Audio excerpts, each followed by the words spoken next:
All right, what's going on, sixth grade? I want to get you guys working as fast as possible. So I'm going to show you a couple little tricks here that you can kind of play around as we go through day 2 of Tinkercad. Moving shapes to exactly where you can get can be a little tedious when you're using the mouse in any CAD file. So if you click on the shape and you just use your arrows, it will do like these small little movements right here along your X and your Y axis. Now, if you want to move it a little more, you can hold shift and use your arrows, and that will do a times 10 movement. You kind of see you get a little faster movement where you want these to go.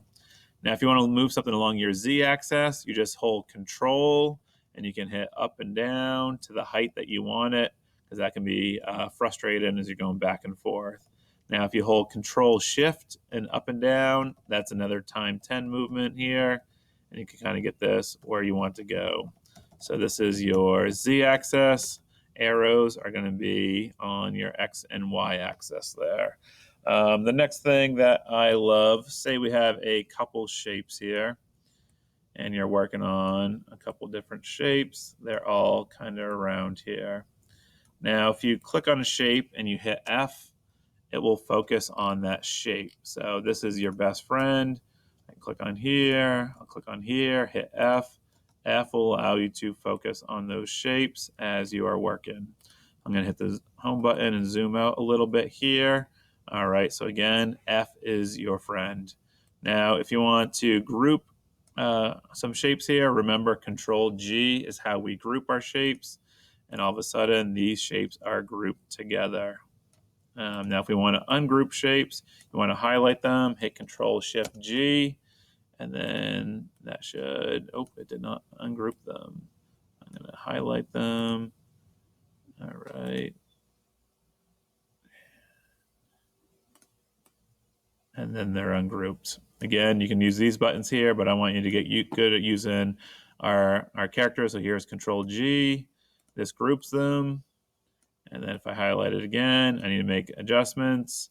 I can hit Control Shift G, and then that should ungroup these. But for some reason, oh, there we go. Now we're ungrouped there. So Control Shift G is our best friend as well. Now we know we can make shapes into holes, and then but a quick trick here. So if you want this to be a hole, all you have to do is hit H. If I want it to be a solid, I can hit solid.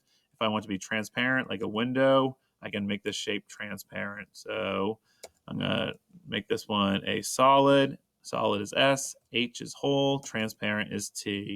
There's my solid. Oops, I hit T again, just go back.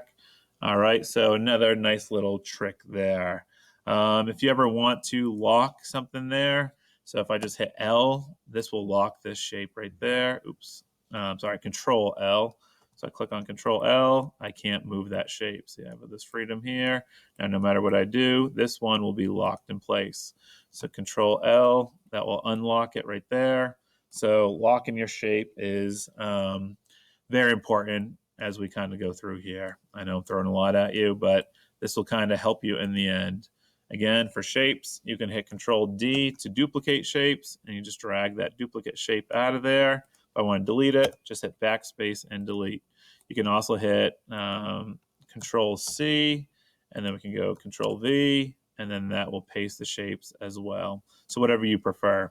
And there's even a third way. If you just hold Alt, you can drag as many out as you need. So Alt, you can just keep, oops, my computer's thinking. So another way. So I'm going to delete these shapes. So again, just click on a shape. You can kind of highlight them, hit backspace, and go from there. Some nice little tricks to make your life a lot easier as we kind of go through this. Again, and we know to undo actions, Control Z, and then Control Y. Also, we have our undo and redo buttons up there as well. And then the last thing, remember if you want to hole out objects, I'm going to make this one a little taller here. I'm going to move it down. I'm just using my arrows. I'm getting inside my shape here. So the arrows are your friend. I'm going to click on this. I'm going to hit hole. Again, when I go to my orbit view, I can kind of move this around to like where I want. I can resize it. Now again, it's not holed out yet until I hit Control G. So these are grouped. And then this is hold out there. So if I hit F, it'll focus on there. I can kind of zoom in, and then I have my hole in my shape there. All right, those are our quick tips for today. All right, can't wait to see what you guys come up with. I'll see you guys in a little bit.